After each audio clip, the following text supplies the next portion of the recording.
N'oublie pas de t'abonner à la chaîne YouTube Togovi News.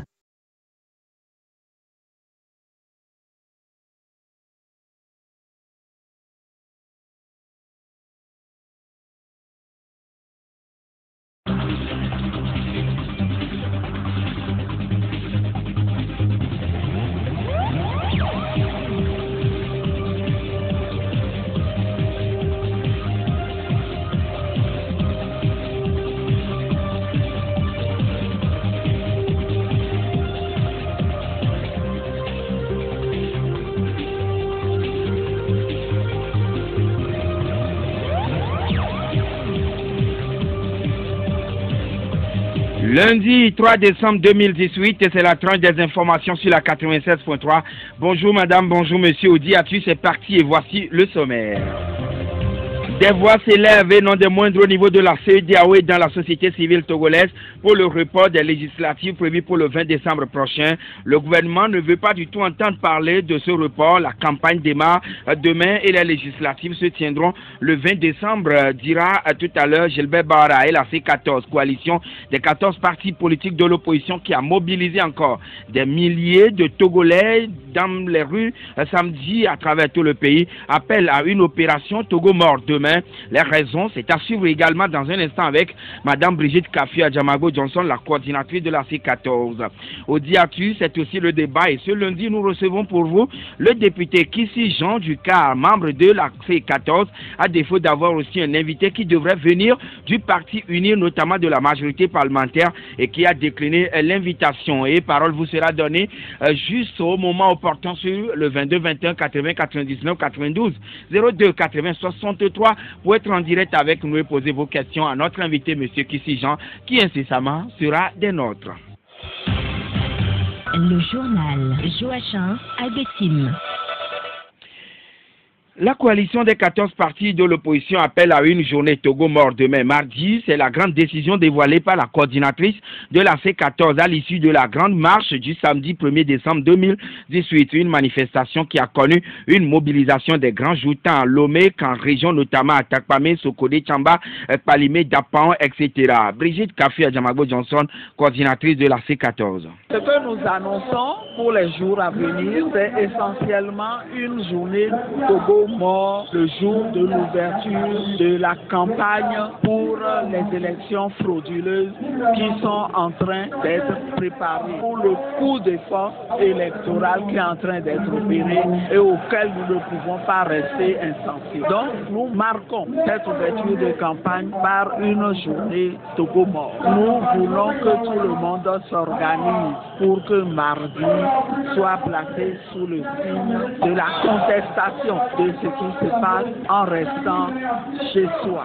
Ce qui est sûr, nous n'allons pas croiser les bras jusqu'au 20 décembre. Notre constitution nous autorise à nous organiser pour nous opposer à tout coup de force. Le ministre de l'administration territoriale nous a écrit pour nous dire que lundi, les manifestations que nous avons souhaité organiser selon d'autres itinéraires, il nous renvoie au même itinéraire.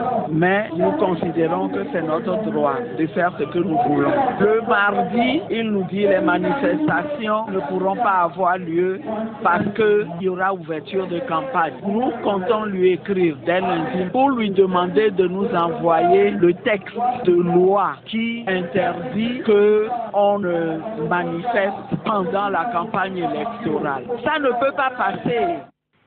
Et ça ne peut pas passer, disait à l'instant Mme Brigitte Kafui Adjamagbo-Johnson. Et pour Jean-Pierre Fabre, chef de file de l'opposition et président national de l'ANC, la C14 ne va pas du tout s'engager dans le processus électoral tel que conduit actuellement. Et je vous invite à l'écouter. Regardez la marée humaine qui s'est mise en mouvement depuis le départ jusqu'ici. Aujourd'hui, pour moi, entre 700 000 et 800 000. C'est inouï. Ça veut dire simplement que le message que nous véhiculons, le message porte et que les Togolais se reconnaissent dans les actions que nous posons. Nous savons notre position. Nous ne nous engageons pas dans ce processus, un processus vicié dès le départ, un processus bâclé, un processus unilatéralement enclenché. Vous avez vu comment ils nous ont mis à l'écart. Et donc, on nous a tenus à l'écart et on a fait un recensement frauduleux. De toute façon, nous avons des données scientifiques fondées sur le recensement démographique de 2010 qui nous donne exactement canton par canton, village par village, la population en âge de voter au 1er janvier 2019. Nous allons comparer les chiffres et nous allons voir. La révision de la Constitution, le pouvoir en place a refusé de prendre en compte le projet de l'expert constitutionnaliste pour proposer à l'examen de l'Assemblée nationale son propre projet. Un projet qui n'est pas très loin de celui qu'il avait proposé l'année dernière et que nous avions rejeté. Donc, à quoi s'attendaient-ils? Nous sommes des opposants et nous sommes leurs opposants. On ne va pas les suivre dans cette voie. S'ils avaient amené le projet du constitutionnaliste qui faisait peut-être consensus, nous allions l'examiner et peut-être l'adopter. Mais on n'était pas intéressé par l'examen de leur projet de loi. Surtout lorsque l'article 59 relatif à la limitation du mandat a été modifié et qu'on se retrouve avec leur propre projet qui n'est pas satisfaisant du tout et qui, à la limite, ne vise qu'à faire en sorte que M. Foy-Nyakinde soit candidat en 2000. Ils sont 62 à l'Assemblée nationale. La majorité requise pour aller au référendum. Ils auraient pu le faire. Pourquoi comptaient-ils sur nous pour venir voter un projet, un article 59 qui ne nous satisfait pas? Pourquoi comptaient-ils sur nous? C'est pour ça que je dis toujours, ils ont besoin de complicité. Nous ne sommes pas disposés à être leurs complices dans cette volonté d'aller vers un coup de force électoral. S'ils veulent aller au référendum, ils en ont les moyens, qu'ils le fassent.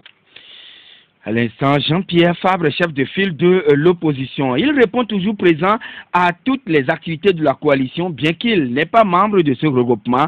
C'est le président national du parti politique LONI, Gabriel Sassou Dossé-Agnon. Nous l'avons encore aperçu dans la grande masse samedi 1er décembre au cours de la manifestation de la C14. Pour quelle raison M. Gabriel Sassou Dossé-Agnon était encore présent et tout le temps d'ailleurs aux côtés de la C14? Écoutons-le. Pour le parti LONI, ce qui est important, c'est le rassemblement, c'est la mobilisation, c'est d'être ensemble pour que ce pouvoir comprenne que les Togolais veulent l'alternance. Nous devons être ensemble pour arracher une fois pour toutes l'alternance pour notre pays. C'est ce qui justifie notre engagement aux côtés de la C14. Cette mobilisation, c'est normalement un signal qui leur est adressé pour écouter le peuple. Et je crois qu'ils doivent comprendre que organiser tout seul les élections ne correspond à rien. Tous les observateurs de la crise togolaise l'ont dit. Le problème du Togo, c'est la mauvaise organisation, c'est la non-transparence des élections. La vérité des urnes n'est jamais garantie au Togo. Voilà pourquoi la C14 et nous demandons qu'il faut revoir la CENI. Il faut que la CENI consensuelle soit là pour qu'on puisse organiser ces élections et avoir un chronogramme qui permette de garantir des vraies élections.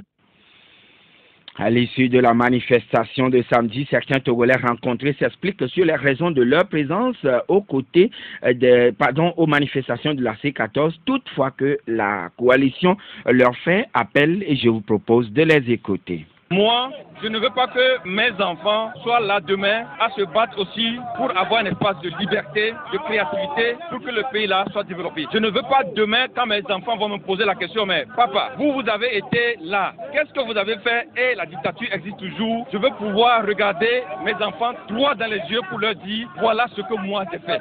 Et qui prête à Dieu, de mon vivant, de par ma contribution, tu vas finir dans mon pays. On en a marre. On voulait que nos enfants deviennent quelque chose plus tard. Eh bien, on veut que la limitation du mandat, on veut que la C14 et le régime soient ensemble et fassent les réformes. D'abord, si j'opte marcher pour la C14, je suis togolaise. Oui. C'est pour revendiquer mes droits et pour dire non. En fait, les gens sont fatigués. Le monde qu'il y a eu aujourd'hui. Pourtant, M. Bawara a dit que bon, mais les Togolais sont fatigués de la C14. Quand vous nous voyez, vous voyez des gens qui sont fatigués? Non, j'ai peur pour mes enfants. J'ai peur pour l'avenir de mes petits frères. J'ai peur pour moi-même.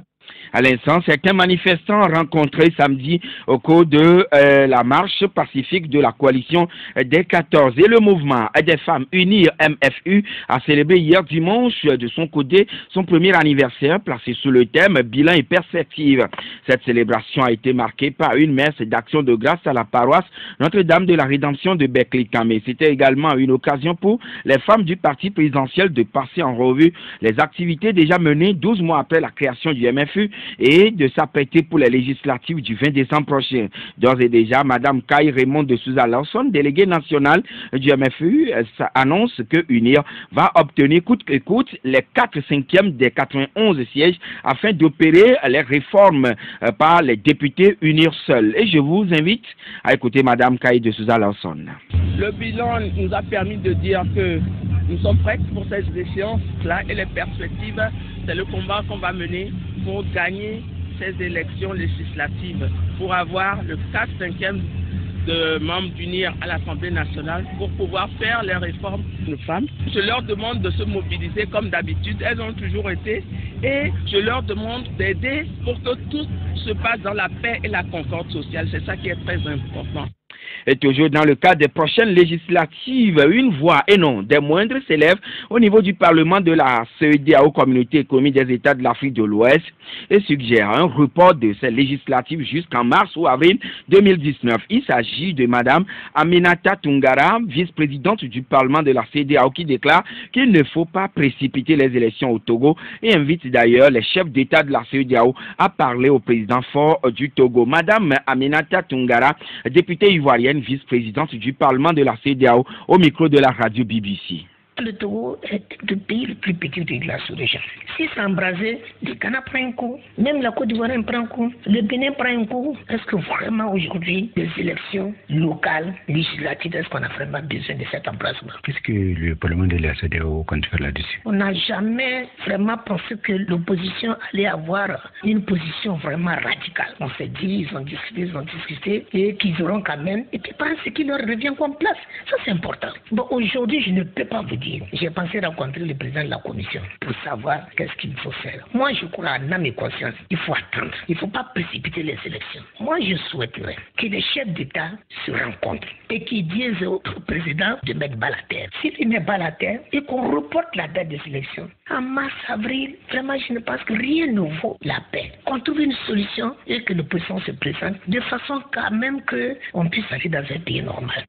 Elle n'est pas la seule à exiger le report du scrutin. Madame Aminata Toungara, le groupe des 7 organisations de la société civile togolaise, n'est pas aussi pour la tenue des législatives le 20 décembre prochain au Togo.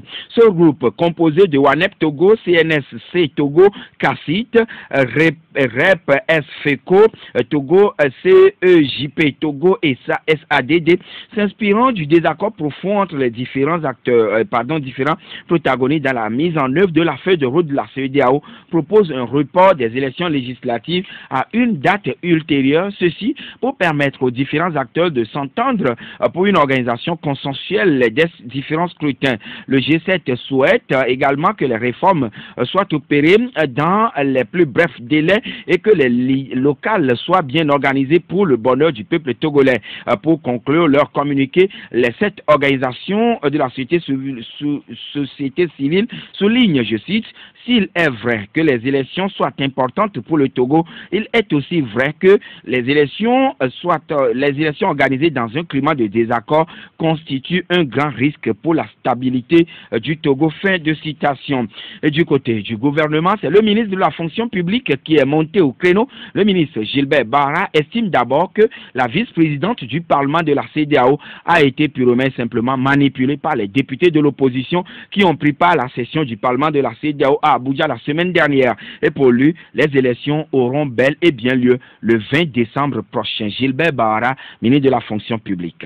Le mardi, la campagne commence et le scrutin aura lieu le 20 décembre. Je ne vois pas de raison de vous dire le contraire. Tout le monde sait aussi quelle sera la conséquence de la non-participation aux élections. N'étant pas dans la majorité ou dans l'opposition parlementaire, on ne fait pas partie automatiquement de la CENI. Nous sommes en République. Et en République, ce qui est important, c'est que l'État assume son rôle et ses responsabilités, c'est que la loi soit respectée. Et nous, en tant que gouvernement, nous ferons respecter la loi et nous ferons prévaloir l'autorité de l'État. L'État a des responsabilités et un rôle à assumer et doit l'assumer. Il doit l'assumer dans le respect d'un certain nombre de normes, de valeurs, et c'est ce que nous avons toujours fait. Il y a des gens qui sont en prison. Il faudrait œuvrer pour que l'apaisement se consolide et que les gens puissent être libérés. Et que ceux qui les ont parfois instigés, instrumentalisés, vous disent, bon, en tout cas, libérez-les pour qu'ils nous rejoignent pour bloquer, casser et détruire, poser des actes de violence. Si vous étiez à la place de l'État, qu'est-ce que vous faites? Nous, on souhaiterait au niveau du gouvernement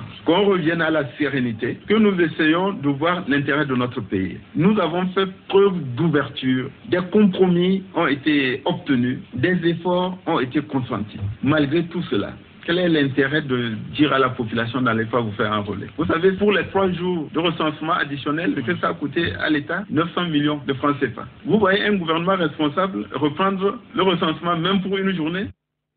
Gilbert Bahara, ministre de la fonction publique, c'était très attendu la semaine dernière, le vote ou l'adoption des réformes avec pour deadline le 30 novembre. La majorité parlementaire rassemblée n'a pas pu voter la loi, même pour les 2 tiers que ces députés de UNI constituent au Parlement. Le président de l'Assemblée nationale, Dama Dramani, a simplement ajourné le vote et il compte saisir la CEDEAO. Dama Dramani, président de l'Assemblée nationale. La conférence des chefs d'État recommande l'adoption de ces réformes par la voie parlementaire en vue d'accélérer le processus de leur mise en œuvre. Alors, visiblement, nous n'avons pas ce quorum ce matin. Je vous propose, chers collègues, étant donné l'implication de la CEDEAO dans le projet de réforme, puisqu'il nous faut nécessairement pour l'adopter les 4/5 des membres composant l'Assemblée nationale. Et comme nous l'autorise notre règlement intérieur, article 56, je demande l'ajournement de la discussion sur le projet de loi.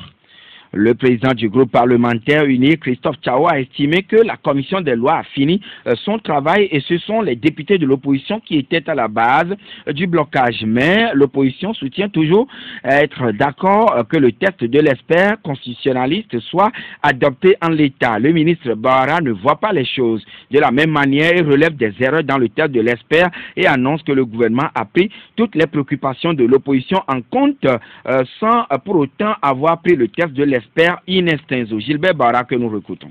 L'expert lui-même et la commission de la CEDEAO, après avoir transmis au gouvernement togolais, aux facilitateurs et à la coalition de la CEDEAO les propositions et recommandations, sont revenus sur une des dispositions, l'article 60. Ce qu'il avait mis là est une aberration juridique, sincèrement. Et l'opposition nous dit non, il faut adopter les choses en l'état. Quand ça a été corrigé, ils ont eux-mêmes constaté que c'était une bonne correction. Si nous continuons à examiner les textes, on verrait encore d'autres contradictions. L'article 100 a réduit le nombre de membres de la Cour constitutionnelle de 9 à 7. Et l'article 101 a été maintenu intact, alors que l'article 101 parle de la nomination du président de la Cour constitutionnelle pour un mandat de 7 ans, au moment où l'article 100 parle d'un mandat de 6 ans pour les membres de la Cour constitutionnelle. C'est des erreurs techniques, parce que l'expert n'a pas eu le temps de lire toute la constitution togolaise et de voir ça cohérent. Pourtant, c'était son travail. Un travail formidable qui a été fait par la majorité en commission des lois. Nul ne peut faire plus de 2 mandats.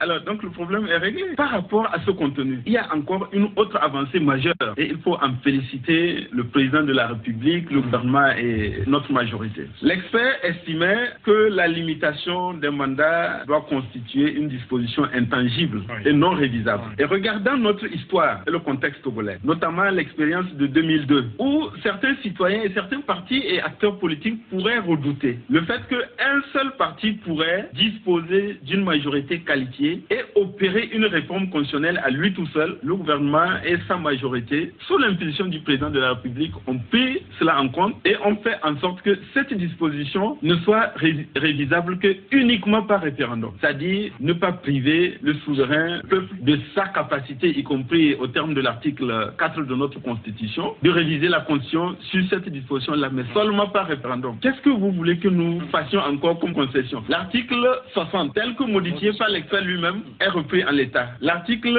100 concernant les membres de la Cour constitutionnelle, nous avons tenu compte des arguments développés par l'expert. L'expert dit, à partir du moment où le Sénat n'existe pas encore, il vaut mieux ne pas lui permettre de désigner 2 membres à la Cour constitutionnelle pour ensuite transférer ce pouvoir à l'Assemblée nationale. Donc l'article 155 est modifié pour faire en sorte que même si le Sénat désigne 2 membres à la Cour constitutionnelle, cette désignation ne serait effective que le jour où le Sénat existe. Ça aussi, c'est pour dire que nous sommes allés dans le sens des arguments et des suggestions et propositions de l'expert. Maître Paul Dodja-Pevon, des FDE, membre de la C14, pointe plutôt du doigt accusateur le pouvoir et parle de mauvaise volonté de sa part. Maître Pevon que nous écoutons. Nous avons constaté depuis le début de ce dialogue-là une mauvaise foi avérée de nos frères au pouvoir. Parce que si on n'a pas connu ce dilatoire innommable, on aurait pu faire ces réformes-là. Les réformes constitutionnelles, les réformes électorales, les réformes institutionnelles. Mais ils ont voulu traîner les choses pour être dans la situation dans laquelle le pays est aujourd'hui parce qu'ils veulent organiser les élections dans ces conditions-là. Ils ne veulent pas des élections avec notre présence. Alors, ils ont tout opéré, ils ont tout fait pour que nous puissions être à l'écart justement de ces élections-là. Alors aujourd'hui, nous sommes dans une situation difficile à décrire parce que la mauvaise volonté des gens du pouvoir a fait que même la feuille de route, la mise en œuvre a été difficile. Même ce que l'expert de la CEDEAO nous a proposé, qui est un texte de compromis et qu'on aurait pu prendre comme ça, comme un texte de compromis, ça aussi, ils l'ont refusé. Lorsque vous êtes en conflit et que vous êtes allé chercher vous-même un médiateur, lorsque l'arbitre vous propose un texte de consensus, comment vous le rejetez en accusant les autres? Parce que ces gens-là évoquent la souveraineté du Togo, alors que c'est eux qui nous ont menés dans la situation actuelle. Pas le refus de la mise en œuvre de tous les accords. L'APG, le HCOUN qu'eux-mêmes ils ont initié, lorsqu'ils ont refusé de le mettre en application, c'est l'opposition qui leur a bloqué la route, mais tout a une fin. Ce qu'ils sont en train de faire là, ça va s'arrêter. Regardez la foule qui est sortie. Les millions de Togolais qui sont sortis à Lomé, à Sokone, à Tapamé. Les Togolais sont aujourd'hui debout. Un régime qui se respecte, lorsqu'il voit des millions comme ça de Togolais, ils doivent tenir compte du point de vue de ces millions de Togolais qui sont dans la rue. À l'instant, Maître Paul Dodja-Pevon, président national des FDE, parti membre de la C14, et cette formation était également à Abidjan la semaine dernière pour rencontrer l'ancien président Henri Konan Bédié, toujours pour aider la C14 et le gouvernement togolais à entendre raison par rapport à la mise en œuvre de la feuille de route de la CEDEAO. Et malgré cette atmosphère assez tendue, la force sécurité élection 2018, FOSE 2018, se dit prête pour les élections du 20 décembre qui démarre à partir de la campagne électorale qui commence demain 4 décembre. Cette force a été présentée vendredi à l'ensemble des acteurs impliqués à travers une journée d'information et d'échange. Écoutons le commissaire divisionnaire Teko Maoulekou Douovo, directeur général de la police nationale et commandant de la FOSE 2018 qui s'explique sur la mission de la FOSE. La sécurisation de la police et de la gendarmerie. Si l'armée peut participer, notre pays se prépare à aller aux élections législatives le 20 décembre 2018. Et pour sécuriser le processus électoral, une force spéciale a été créée. La force créée est dénommée Force Sécurité Élections 2018. La mission essentielle de cette force est de sécuriser tout le processus électoral du début jusqu'à la fin. Cette force est composée de 8000 policiers et gendarmes qui ont été formés et recyclés sur diverses thématiques, à savoir les droits de l'homme, le maintien de l'ordre, la sécurisation des lieux sensibles, la sécurisation des personnes et des biens. Cette force est répartie sur tout le territoire togolais sous le commandement d'un commandant et des commandants régionaux et préfectoraux. La force est sous la supervision de la CENI et sous la responsabilité du ministre de la Sécurité et de la Protection civile. Nous sommes outillés, nous avons des moyens pour assurer cette mission et nous sommes donc prêts à être déployés sur le terrain et à sécuriser le reste du processus électoral comme nous l'avons fait à la phase du recensement. Nous demandons à la population de nous faire confiance parce que nous sommes une force qui va accomplir sa mission en toute neutralité. Nous sommes là pour tous les partis. Nous allons sécuriser tous nos concitoyens, toutes les populations et nous leur demandons de vaquer librement à leurs occupations lors de la période électorale. Comme d'habitude, nos éléments porteront leur brassard, seront dans les tenues que vous connaissez, tenues de police et de gendarmerie.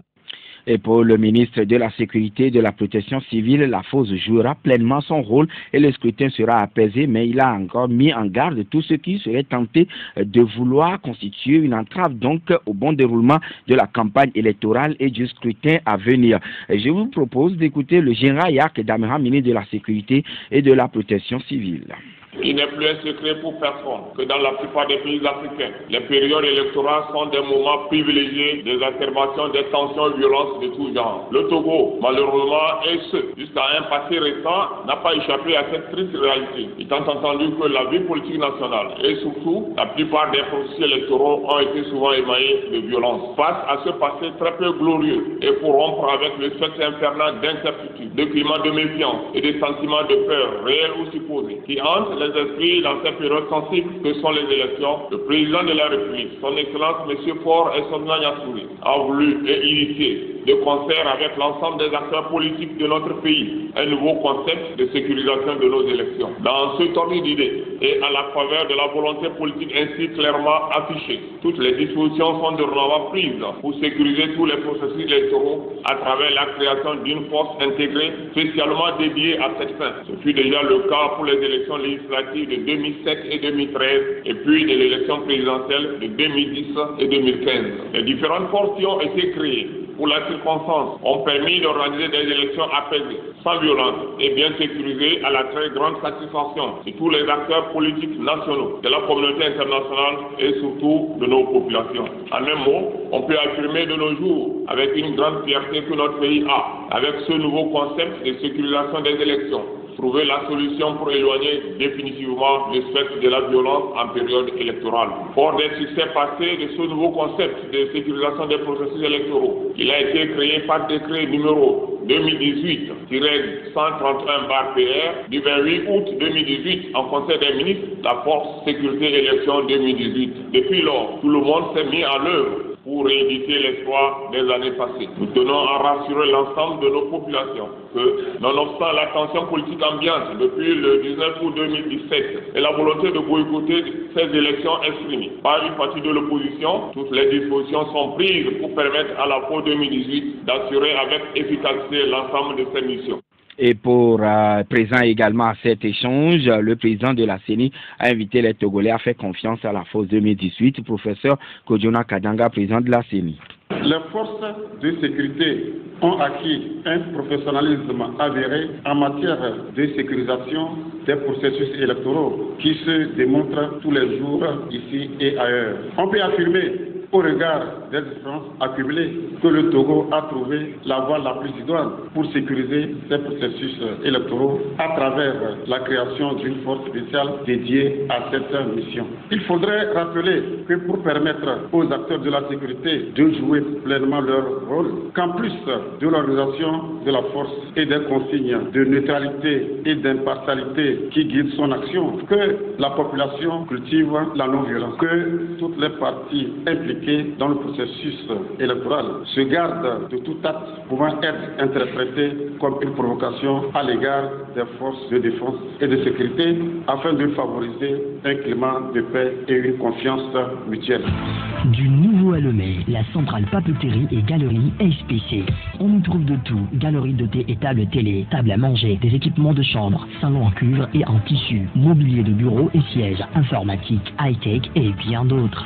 Vous voulez vous équiper en table de travail de haut standing, chaises rotatives bourrées, fauteuils rembourrés et confortables, en armoire de rangement pour classer, protéger et retrouver facilement vos archives, pour tout achat d'articles de bureau, de fournitures scolaires, matériel informatique, papier d'impression ou mobilier de bureau et maison. Papeterie et correspondance. Une seule adresse à Lomé, la centrale papeterie et galerie SPC. Visitez-nous et profitez d'une large gamme de produits. Centrale papeterie et galerie, quartier à Civito, collé à TDE, face maison Hyundai. Infolène 00228 22 20 41 30. Et centrale papeterie et galerie, le must de la papeterie à Lomé. Voulez-vous faire le plein de cadeaux pour la fin d'année? Le groupe Vlisco vous donne rendez-vous à la Foire internationale de Lomé avec ses produits Vlisco, Uniwax et Woodin. Du 23 novembre au 10 décembre, bénéficiez de promotions exclusives et de cadeaux surprises sur vos achats de produits Vlisco, Uniwax et Woodin dans le village Vlisco au pavillon Oti. Profitez de cette occasion unique à ne surtout pas rater. Pour plus d'informations, téléphone 22 21 28 00, WhatsApp 92 92 92 92. Audi Actu sur Radio Victoire. Actualité, débat, intervention par téléphone. C'est tous les jours à partir de 7h. Sur la fréquence magique, la 96.3 FM. Audi Actu. Audi Actu, vous y êtes et nous y sommes. Mesdames et messieurs, bien évidemment, nous sommes lundi 3 décembre 2018, premier lundi bien sûr de ce dernier mois de l'année 2018. Alors, ce matin, en principe, on devrait avoir un député venant de la majorité parlementaire et un autre de l'opposition parlementaire, mais juste à la dernière minute, le député de la majorité parlementaire n'a pas pu faire le déplacement et donc nous avons Monsieur Kissi Jean avec nous. Alors, honorable Kissi, bonjour. Bonjour Joachim, bonjour aux auditrices et auditeurs de votre belle radio. Et bonjour à votre direction, tous vos amis, tous vos partenaires ici. Bonjour à tout le monde. Et vous vous portez à merveille. Oh, exactement, comme vous l'aviez vu samedi. Alors, monsieur Kissi, que pensez-vous de l'avis de la vice-présidente du Parlement de la CEDEAO, Madame Aminata Toungara, députée ivoirienne, par rapport à la crise togolaise? Merci Joachim. Voilà des députés qui démontrent tout le bon sens et la sagesse qu'un homme politique doit avoir. Je crois que l'Afrique doit se réjouir, essentiellement la CEDEAO, d'avoir quand même de telles personnalités. En réalité, ce qu'elle dit n'est que du bon sens et que de toute personne éprise de paix, de liberté et de justice ne peut que dire la même chose. Pourquoi faire sombrer un pays dans le chaos et menacer toute une sous-région à cause d'une élection législative qu'on veut organiser pour se donner une assemblée monocolore pour continuer par régenter par la dictature la vie d'un pays. Je crois que Madame vient d'un pays qui a connu la guerre et quand elle parle, c'est en connaissance de cause qu'elle parle.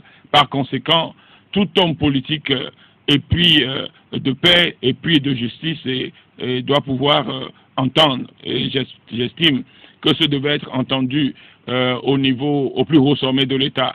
Même si les collaborateurs du chef de l'État n'entendent pas, lui, en tant que chef d'État, doit savoir que la responsabilité première lui revient. Voilà. Oui, mais cette dame est une proche du président Alassane Dramane Ouattara. Est-ce que cela constituerait un message que M. Alassane Ouattara serait en train d'adresser peut-être au gouvernement togolais? Au-delà de M. Alassane Ouattara, ça constitue un message pour tout le monde. Ça constitue un message pour toute la CEDEAO entière. Vous savez, la CEDEAO, quand vous prenez les États-Unis, c'est un ensemble d'États forts. Et c'est pour ça que la coupure de nos petits pays-là, dont les dictateurs s'arrogent la souveraineté en contradiction de la loi pour avoir des milliards à aller déposer dans les comptes, ce n'est pas ça qui doit guider les peuples. Vous savez, nous sommes des panafricains. D'abord, l'Afrique ensemble est une unité. La CEDEAO est une unité et le message qu'elle a adressé, je crois que ça s'adresse à tous les chefs d'État de la CEDEAO. Parce que le Togo est demeuré, le pouvoir togolais est demeuré la seule tache noire dans la CEDEAO. Vous imaginez le seul pays de la CEDEAO à n'avoir jamais connu d'alternance, le seul pays à être en dynastie, et ça constitue une tache noire qui fait freiner la CEDEAO, parce que la CEDEAO est un ensemble qui doit développer de manière harmonieuse vers l'émergence économique.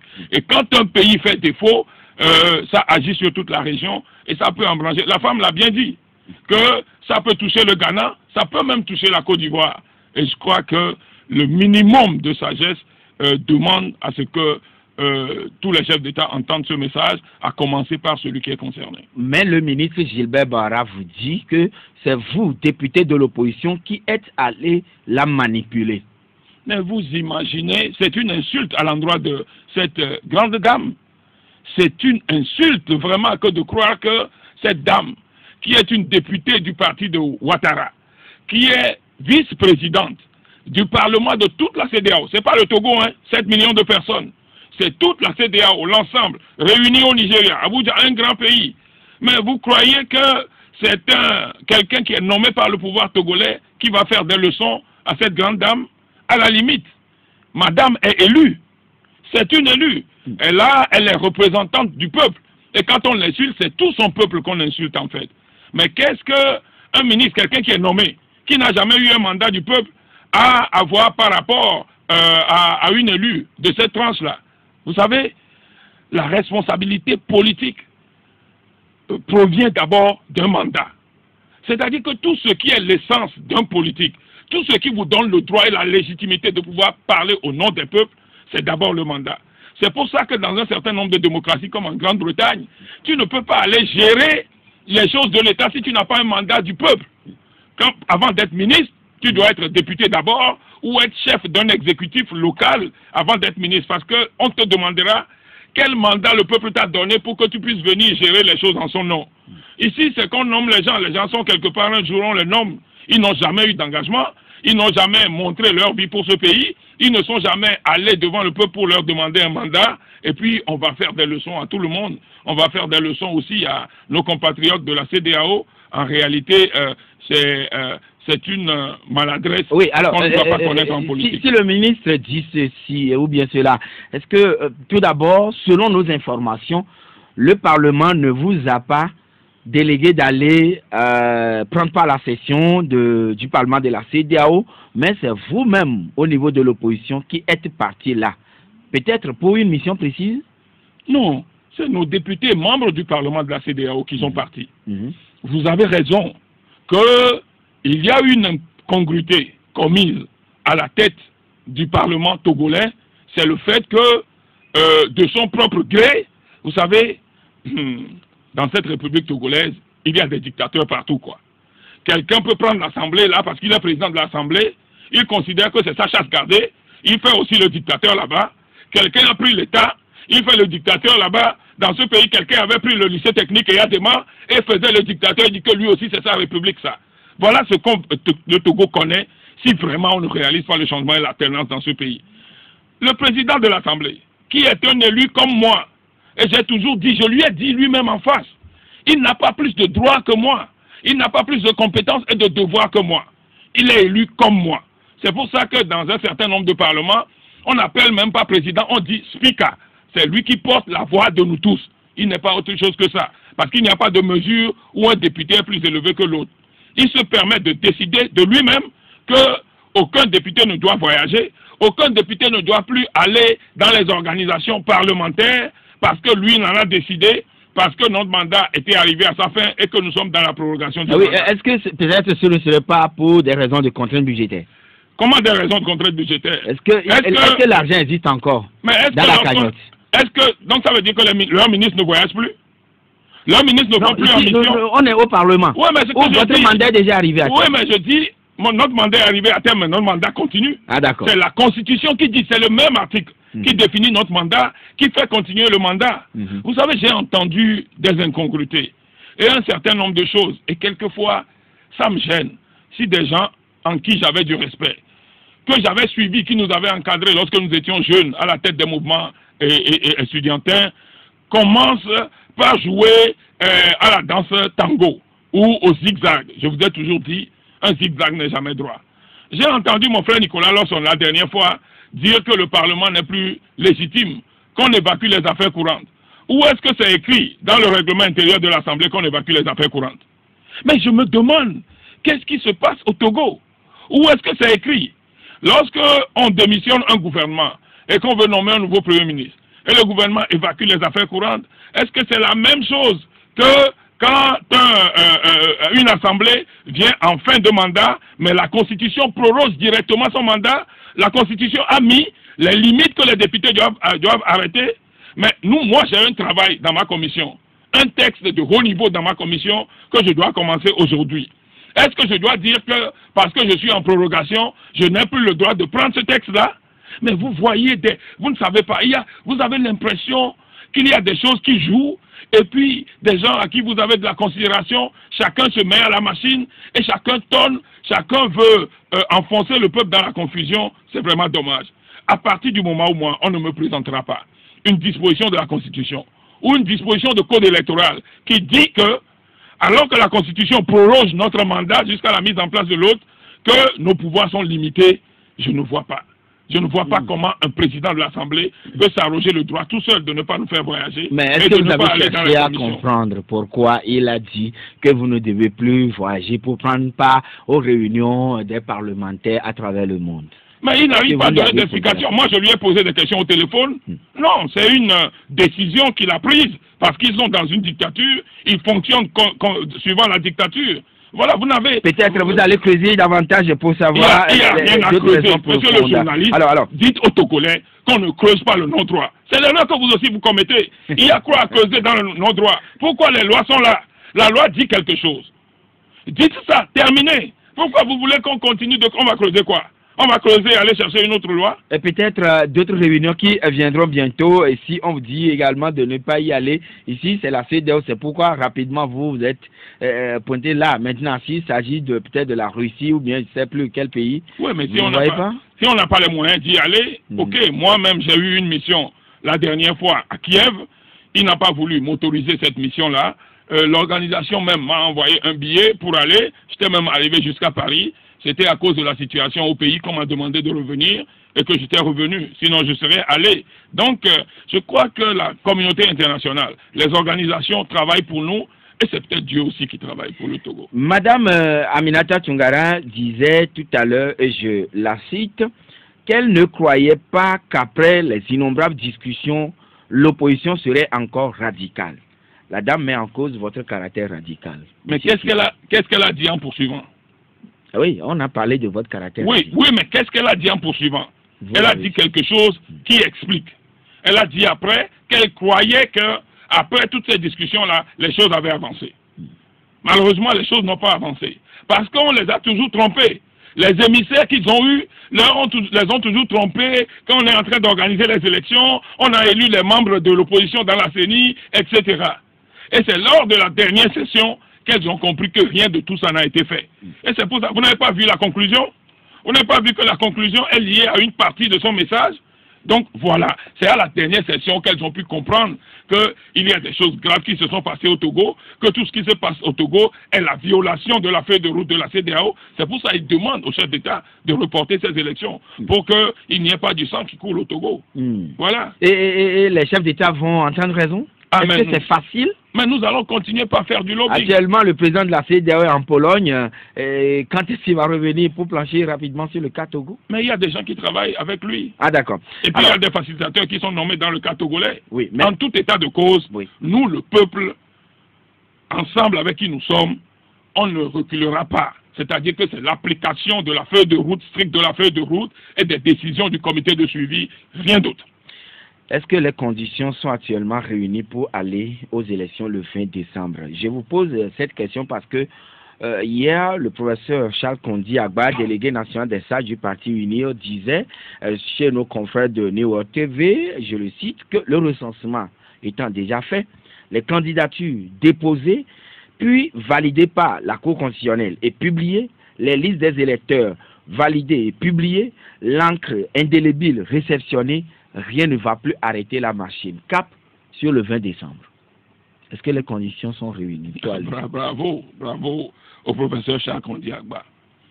Ce que moi je voulais dire tout simplement, c'est que il n'y a pas d'élection au Togo. Si vous avez des yeux pour voir et un truc pour analyser, vous devez comprendre que ce qui s'organise au Togo est un coup de force électoral. Il n'y a pas d'élection. C'est un coup de force électoral.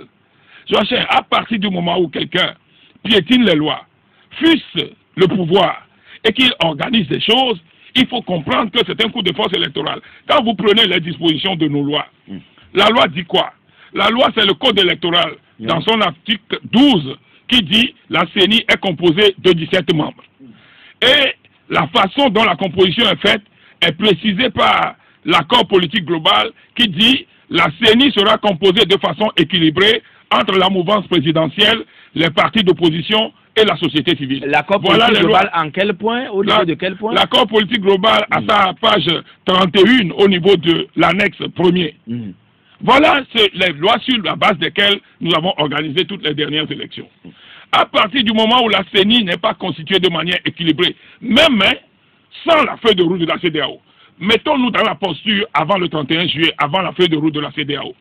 À partir du moment où la CENI n'est pas composée de manière équilibrée entre le pouvoir et l'opposition, ils sont déjà dans une logique de coup de force que le peuple ne peut pas accepter. En mettant une CENI où 13 membres sont choisis par la coalition gouvernementale au pouvoir, nous ne pouvons pas l'accepter, c'est déjà un coup de force. Mais à un moment donné, la CENI a été... Sous pression, bien évidemment. Mieux, la feuille de route est venue. La feuille de route est venue et la feuille de route a précisé que la CENI doit avoir 8-8 plus le 1 dont le cas doit être réglé. Ça veut dire qu'on les a encore redressés.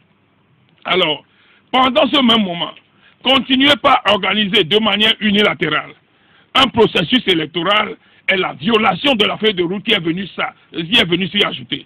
Donc voilà, vous oubliez que l'APG est un compromis que les gens ont trouvé en 2006 après une élection de 2005 qui a connu 800 000 morts. Mais vous imaginez à chaque 5 ans, si l'opposition ne s'aplatit pas, si l'opposition ne dit pas ok nous avalons et nous continuons, le pays va connaître 800 000 morts, 800 morts chaque 5 ans. Mais vous imaginez ça?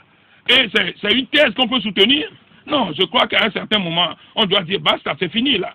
La récréation est terminée. Oui, donc vous, à votre niveau, vous parlez de coup de force électoral? Mais naturellement, c'est un coup de force électoral. Oui, mais quand même, le ministre Gilbert Barra disait quand même que vous avez été invité à toutes les étapes du processus, mais c'est vous qui faites preuve de mauvaise volonté.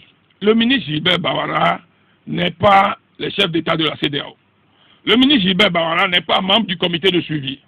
Le ministre Gilbert Barra est un des protagonistes de la crise comme nous aussi.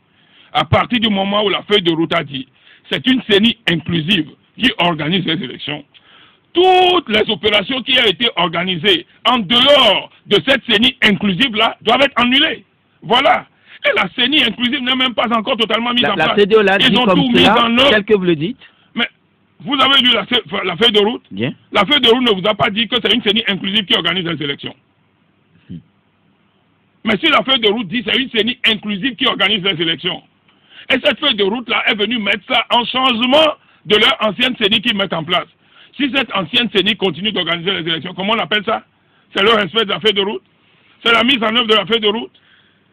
Mais Joachim, si vous sortez d'ici, vous allez dans l'école la plus proche, en classe de 5e, et vous lisez la feuille de route, et vous dites ce qui se passe, l'élève de la classe de 5e va vous dire ce qui s'organise là est en dehors, en marge, à l'extérieur de la feuille de route. Alors, M. Kissi, vous êtes député à l'Assemblée nationale. Pourquoi, disons, pour quelles raisons avez-vous boudé, vous, l'ensemble des députés de l'opposition, la séance du vendredi dernier qui devrait en principe adopter les réformes et les voter? Joachim, je vais faire court. Vous vous souvenez que c'est le mercredi 28 novembre. Nous sommes allés en commission où il nous avait été promis, il nous avait même été dit, il nous avait été signalé par SMS. J'ai ce SMS là dans mon appareil aujourd'hui, qu'on nous appelle à la commission pour adopter le texte de la CEDEAO finalement. Que le gouvernement est revenu dans le bon sens et qu'on est invité pour adopter le texte de la CEDEAO, pour examiner le texte de la CEDEAO. Maître Dobrousse l'avait dit également. Nous y avons cru et nous sommes allés. Mais c'est-à-dire que vous imaginez, c'est qu'il reste encore une force à ce peuple à déployer. Parce que dans les autres pays, un menteur ne peut pas gouverner un pays. Un menteur là. C'est-à-dire que c'est ce qui est banni, ne peut pas gouverner un pays. Où se situe le mensonge? Oui. Nous venons en commission et puis voilà le ministre qui vient, il dépose leur propre texte à gauche, le texte de la CEDEAO à droite et il nous fait une proposition verbale en tirant des choses du texte du gouvernement et du texte de la CEDEAO. Alors nous lui avons demandé jamais à l'Assemblée, on a examiné un texte dont seul le gouvernement a la copie devant lui et que les députés n'ont pas la même copie. Parce que c'est sur ça que nous devons faire nos différents amendements. Mais il a répondu qu'il n'a aucun texte devant lui, que moi j'ai toujours le texte du gouvernement, et l'avant-projet de l'expert de la CEDEAO, on vous l'a distribué, je l'ai, et voilà ce que je vous propose. Mais on lui demande, mais ce que vous proposez, vous nous proposez verbalement. Et c'est le président de l'Assemblée nationale qui nous dit que nous sommes en période de crise. Il faut éviter ces questions de procédure pour que nous puissions avancer. Mais nous lui avons répondu, mais nous sommes dans un processus de révision constitutionnelle. Monsieur le Président, vous vous rendez compte, c'est la loi fondamentale. C'est la base, le socle sur lequel tout le pays est assis. Mais nous ne pouvons pas, sur une proposition verbale, continuer par discuter et faire des amendements sur la loi fondamentale. Un grand savant dit que la Constitution est tellement sacrée que pour y toucher à une virgule, il faut trembler. Et puis eux, ils viennent et ils veulent qu'on fasse cette gymnastique-là. Mais à la limite, vous nous avez dit que c'est le texte de la CEDEAO que nous allons étudier. Mais prenez le texte de la CEDEAO devant vous et nous l'étudions. Que si ce n'est pas le texte de la CEDEAO, comme vous nous l'avez dit, parce que c'est leur parole maintenant, nous n'étudions pas. C'est sur ces termes que nous nous sommes séparés le mercredi 28 décembre. Novembre. Le jeudi 29, nous étions en marche. C'était le jeudi, la marche du jeudi. Nous avions appris par des coulisses qu'il y a des choses qui se font à l'Assemblée. Ah bon? Ok, on va voir ce que ça va donner. Et puis, le 30 maintenant, qui est le vendredi, nous apprenons qu'il va y avoir une séance plénière de l'Assemblée. Moi, j'ai rencontré mon assistant. Normalement, il y a des procédures. Il y a une plateforme de l'Assemblée. On devait être averti dessus. En dehors de la plateforme, comme il y a un groupe parlementaire de l'opposition, présidé par Mme Ameganvi, Mme Ameganvi est souvent informée elle-même directement, parce qu'elle doit faire une déclaration à la fin de l'examen, avant le vote, et elle doit donner ce que nous appelons à l'Assemblée consigne de vote. Donc, elle doit préparer son texte. On ne peut pas la prendre au dépourvu. Mme Ameganvi n'a pas été appelée non plus. Mais on ne peut pas les empêcher d'aller à l'Assemblée nationale. Qu'à cela se fasse, eux-mêmes, ils ont envie d'aller adopter un texte en catimini. Nous, on ne peut pas s'y opposer. Donc, ils sont allés à l'Assemblée. Ce matin-là, moi, comme j'avais des travaux en commission, je suis allé avec les membres de ma commission pour dire, s'ils ne font rien à la plénière, alors moi, je fais mon travail en commission. Au moment d'aller à l'Assemblée, j'ai constaté que tous les alentours de l'Assemblée ont été militarisés. Des soldats, des forces de l'ordre étaient là-bas. Je m'étais demandé, mais qu'est-ce que c'est que ça? Et ils n'ont rien à faire là-bas. Les forces de l'ordre n'ont pas le droit de venir à l'Assemblée, qui est le palais du peuple. Ça ne se voit nulle part ailleurs. Ok, moi je les ai dépassés, je suis allé à l'Assemblée. Alors dans les coulisses, j'apprends, on m'a dit qu'il y avait un second texte, que la commission des lois avait adopté un second texte, et mon assistant m'avait dit c'est peut-être ça qu'on allait adopter. Donc personne n'était sûr de ce qu'on allait adopter. C'est vers le début que nous avions appris finalement que non, que c'est la révision constitutionnelle qu'on allait adopter. Mais comment? Bon, ok, moi je suis reparti. Parce que ce n'est pas comme ça. Vous étiez seul? Oui, moi j'étais seul dans mon bureau, puis j'attendais ma commission. Et moi j'étais reparti. Alors on attendait des murmures que c'est le texte de la CEDEAO qui devait adopter. Mais s'ils veulent adopter le texte de la CEDEAO, on devait se regrouper parce qu'on devait avoir les 4/5e. Si vous voulez avoir les 4/5e, en personne prévisible, si vous avez le minimum de crédit pour pouvoir gouverner un pays, vous devez voir là où vous devez arriver. C'est à partir de ça que vous devez mettre le carburant qui doit vous permettre d'arriver là-bas. Oui. Alors, justement, M. Kissi, quelle est la pratique parlementaire qui est recommandée ou bien qui a cours dans les circonstances actuelles, parlant bien sûr des révisions constitutionnelles? Adopter en l'état un texte d'un étranger, envoyé par un étranger, ou bien débattre et amender soit une proposition émanant de vous, les députés, ou bien d'un projet de loi que vous envoie le gouvernement? Alors, vous vous souvenez que le gouvernement avait un projet de loi qu'il avait déjà envoyé en septembre 2017, le 5 septembre, si mes souvenirs sont exacts. Nous aussi, à partir de ce qui a été fait, nous, au niveau de l'opposition, nous avons un projet de loi. Heureusement, ou je ne sais pas quoi dire, nous avons une feuille de route qui nous indique, à la suite d'un dialogue, une voie à suivre. À partir de ce moment, nous ne pouvons plus soumettre notre proposition de loi Ce faisant, nous allons violer la feuille de route de la CEDEAO. La CEDEAO nous dit, un expert va faire un travail. Nous n'avons pas mis l'accent sur l'expert. Ce n'est pas une question d'un étranger. Alors, quand l'expert finit le travail, le comité de suivi doit s'approprier ce travail-là. L'expert doit remettre au comité de suivi. Donc, celui que nous voyons, c'est le comité de suivi. Alors, quand le comité de suivi prend son texte, le comité de suivi transmet le texte au gouvernement, qui le prend en compte pour l'Assemblée nationale. Et c'est nous, à l'Assemblée nationale, tous les protagonistes réunis, qui devons discuter de ces textes, l'amender s'il le faut, etc., avant de faire passer le processus. Donc jusque-là, il n'y a même pas de problème. Les gens vous posent un faux problème et ils vous mettent sur un terrain que la feuille de route est claire. Donc en réalité, c'est le gouvernement qui devrait prendre le texte de l'expert constitutionnaliste comme un projet de loi et le renvoyer à l'Assemblée. Écoutez bien ce que la décision du comité de suivi dit. Oui. Soumission à la commission de la CEDEAO par l'expert en droit constitutionnel de ses conclusions provisoires sur le projet de texte constitutionnel, entre parenthèses, élaboré après concertation avec les parties prenantes. Transmission du projet final par le comité de suivi au gouvernement. Ça veut dire que le projet final, c'est le texte du comité de suivi. Laissez l'expert en paix. Il a donné son expertise. Laissez-le en paix. Le texte final, c'est le texte du comité de suivi. Le comité de suivi transmet le texte au gouvernement. Tous les protagonistes de la crise attendent quelque part. Et le gouvernement doit prendre ce texte en compte. Y ajouter un exposé des motifs et l'envoie aux protagonistes qui ensemble sont réunis quelque part. Est-ce que le gouvernement l'a fait? On étudie. Non, il l'a pas fait. Le gouvernement n'a pas renvoyé le texte de l'expert sous forme d'un projet de loi? Non, il paraît que en donnant le texte à la CEDEAO, il y avait même au passage de l'expert à la CEDEAO un avant-projet de loi. Qu'est-ce qu'on fait d'un avant-projet de loi? Quand un gouvernement prend un avant-projet de loi, il le transforme en projet de loi. Ça veut dire que c'est juste l'avant. À partir du moment où ça passe sur la table du gouvernement avec un exposé des motifs, l'avant s'en va. Et ça devient un projet de loi qu'il nous envoie. Si nous voyons le projet de loi, et le projet de loi est conforme à la décision de la CEDEAO, ensemble, nous l'adoptons.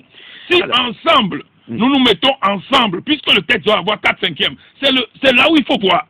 Puisque le texte doit avoir 4/5e, si nous nous mettons ensemble pour vouloir bien changer quelque chose dans le texte, ça c'est comme on dit chez nous, on cherche quelque chose dans la chambre, on l'a trouvé dans la salle, dans le salon, au salon et on applaudit. Voilà. Alors, M. Kissi, par rapport à cet aspect justement, nous allons vous permettre d'écouter tout de suite le ministre Gilbert Barra. Il s'est prononcé réellement sur, le texte qui a été, comment les travaux se sont passés à l'Assemblée nationale et les erreurs ou disons les manquements au niveau du texte de l'expert constitutionnaliste. L'expert lui-même et la commission de la CEDEAO, après avoir transmis au gouvernement togolais, aux facilitateurs et à la coalition de la CEDEAO les propositions et recommandations, sont revenus sur une des dispositions, l'article 60. Ce qu'il avait mis là est une aberration juridique, sincèrement. Et l'opposition nous dit non, il faut adopter les choses en l'état. Quand ça a été corrigé, ils ont eux-mêmes constaté que c'était une bonne correction. Si nous continuons à examiner les textes, on verrait encore d'autres contradictions. L'article 100 a réduit le nombre de membres de la Cour constitutionnelle de 9 à 7. Et l'article 101 a été maintenu intact, alors que l'article 101 parle de la nomination du président de la Cour constitutionnelle pour un mandat de 7 ans, au moment où l'article 100 parle d'un mandat de 6 ans pour les membres de la Cour constitutionnelle. C'est des erreurs techniques, parce que l'expert n'a pas eu le temps de lire toute la constitution togolaise et de voir ça courir. Pourtant, c'était son travail. Un travail formidable qui a été fait par la majorité en commission des lois. Nul ne peut faire plus de 2 mandats. Alors, donc le problème est réglé. Par rapport à ce contenu, il y a encore une autre avancée majeure et il faut en féliciter le président de la République, le gouvernement et notre majorité. L'expert estimait que la limitation des mandats doit constituer une disposition intangible et non révisable. Et regardant notre histoire et le contexte togolais, notamment l'expérience de 2002, où certains citoyens et certains partis et acteurs politiques pourraient redouter le fait qu'un seul parti pourrait disposer d'une majorité qualifiée et opérer une réforme constitutionnelle à lui tout seul. Le gouvernement et sa majorité, sous l'impulsion du président de la République, ont pris cela en compte et ont fait en sorte que cette disposition ne soit révisable que uniquement par référendum. C'est-à-dire ne pas priver le souverain peuple de sa capacité, y compris au terme de l'article 4 de notre Constitution, de réviser la Constitution sur cette disposition-là, mais seulement par référendum. Qu'est-ce que vous voulez que nous fassions encore comme concession? L'article 60, tel que modifié par l'expert lui-même, est repris en l'état. L'article 100, concernant les membres de la Cour constitutionnelle, nous avons tenu compte des arguments développés par l'expert. L'expert dit, à partir du moment où le Sénat n'existe pas encore, il vaut mieux ne pas lui permettre de désigner 2 membres à la Cour constitutionnelle pour ensuite transférer ce pouvoir à l'Assemblée nationale. Donc l'article 155 est modifié pour faire en sorte que même si le Sénat désigne 2 membres à la Cour constitutionnelle, cette désignation ne serait effective que le jour où le Sénat existe. Ça aussi, c'est pour dire que nous sommes allés dans le sens des arguments et des suggestions et propositions de l'expert. À l'instant, le ministre Gilbert Bahara chez nos confrères de New World TV. Monsieur Kissi, vous allez vous prononcer, mais nous allons marquer la pause. Préparez-vous à vivre un incroyable Noël avec les bouquets Canal+. Pendant l'incroyable Noël, le décodeur HD passe de 15 000 à 5 000 francs seulement. Et ce n'est pas tout. Avec plus de 20 grandes chaînes HD, découvrez la meilleure programmation de la fin d'année avec l'intégrale de Star Wars. Coco, le dernier film de Disney, la nouvelle telenovela Catalina et le meilleur du foot avec le Boxing Day. Et en plus, la parabole est offerte. Alors, abonnez-vous vite. Voyagez, découvrez la Terre Sainte et marchez sur les pas du Christ en visitant Jérusalem, Galilée, Bethléem, Canaan et Qumran. Vous avez l'opportunité de voyager à partir de 100 000 francs avec la Maison d'Israël pour son voyage d'études et de découverte en Israël. La prochaine mission d'études aura lieu en mars et juillet 2019. Les inscriptions ont déjà commencé et se poursuivent au siège de la Maison d'Israël assise à Baguida et prendront fin le 31 décembre pour le premier voyage et le 30 avril 2019 pour le deuxième. Pour les inscriptions directes, déposez vos contributions sur le compte Maison d'Israël Sarl numéro 63 92 90 0010 141 Aura Bank ou Maison d'Israël Sarl numéro 79 05 Copec AD. Contact 90 09 65 67 99 32 08 94 ou le 22 42 66 50.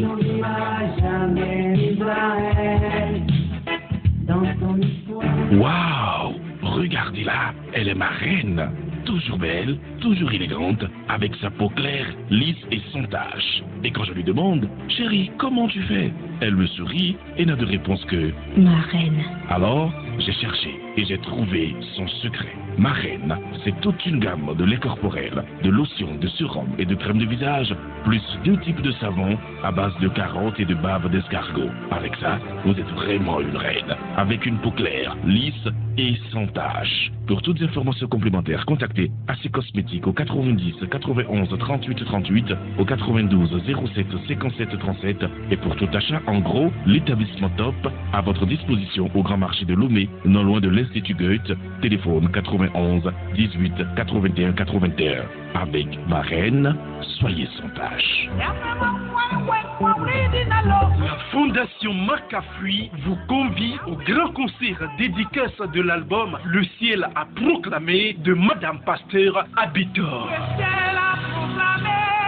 Chantons la grandeur de l'Éternel ce dimanche 16 décembre 2018 au Palais des Congrès de Lomé à partir de 14h30. Au plateau, l'évangéliste Paul Nosiayobo, Madame Rose Bationo du Burkina Faso, Mon cœur est en paix et je suis dans Chaneben, Richedem et Josaphat. Prix d'entrée 1000 francs, 2000 francs, 3000 francs, réservation 5000 au 91 99 36 76.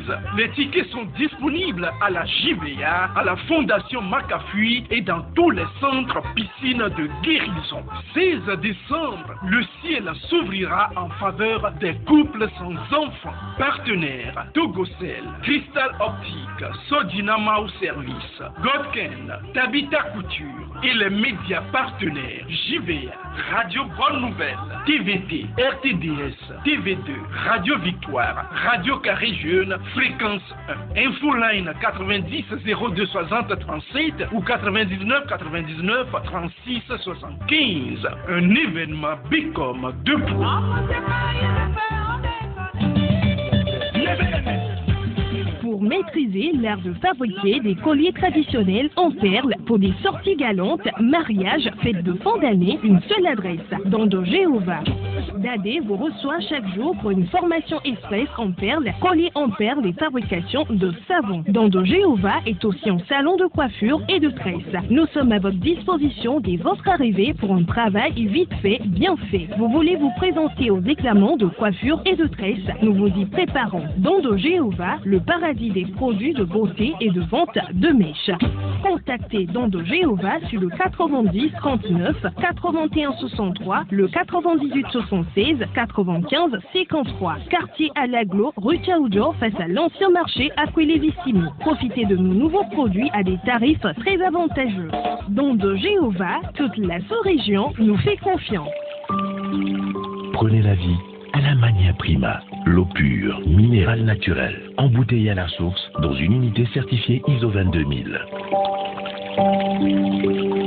Elle étanche votre soif avec un plaisir durable et rajeunit chaque cellule de votre corps. Faites de Prima votre mode de vie.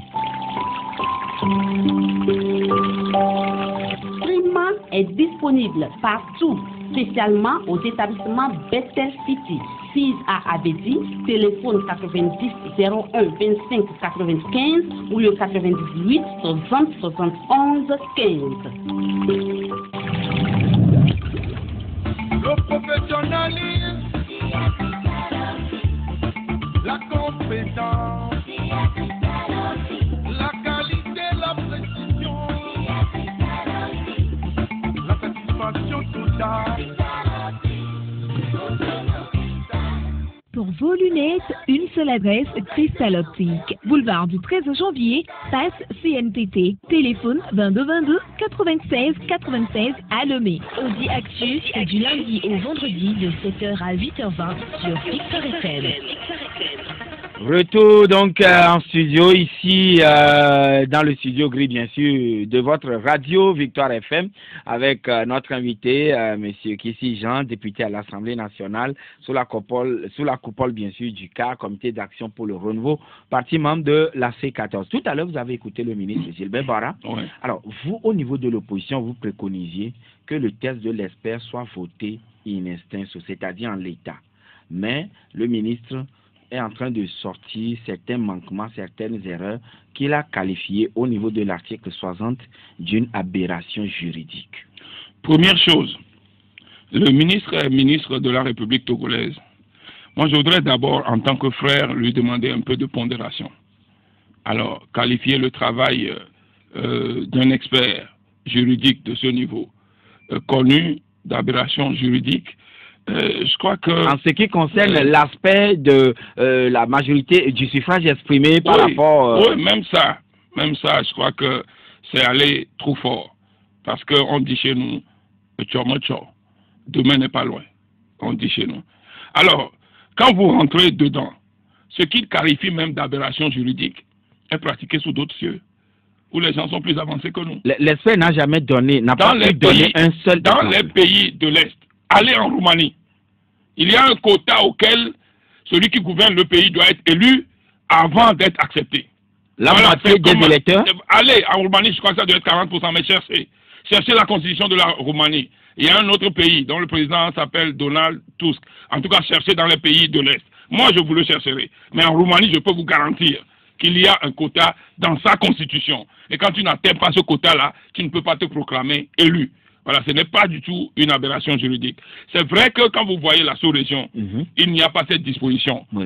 Même en Afrique. Voilà, et c'est pour ça que lorsque la modification est venue, nous tous, nous avons dit, ok, ça colle. Ce n'est pas que c'est une aberration juridique, mais ça colle avec l'histoire de notre sous-région. Oui, mais vous l'aviez pas soulevé quand vous demandiez quand même que le texte soit voté en l'état. Oui, mais ce que je dis, c'est que si le texte est pris en compte par le gouvernement et que ça vient à l'Assemblée, et que nous faisons des discussions, si ensemble nous trouvons un élément historique qui ne colle pas avec notre histoire et que nous voulons le changer ensemble. S'ils disent oui, ce n'est pas bon. Nous disons nous aussi, ça ne colle pas avec notre histoire et que nous le changeons ensemble. Au sein de l'Assemblée, c'est comme on le dit, je vous ai dit tout à l'heure, cherchez une chose dans la chambre à coucher, vous le trouvez au salon, il n'y a pas de problème. Ça, c'est un élément. Deuxième élément, lorsqu'il dit que la Constitution n'est pas révisable et que ça aussi c'est une incongruité, mais alors là, je ne le comprends pas.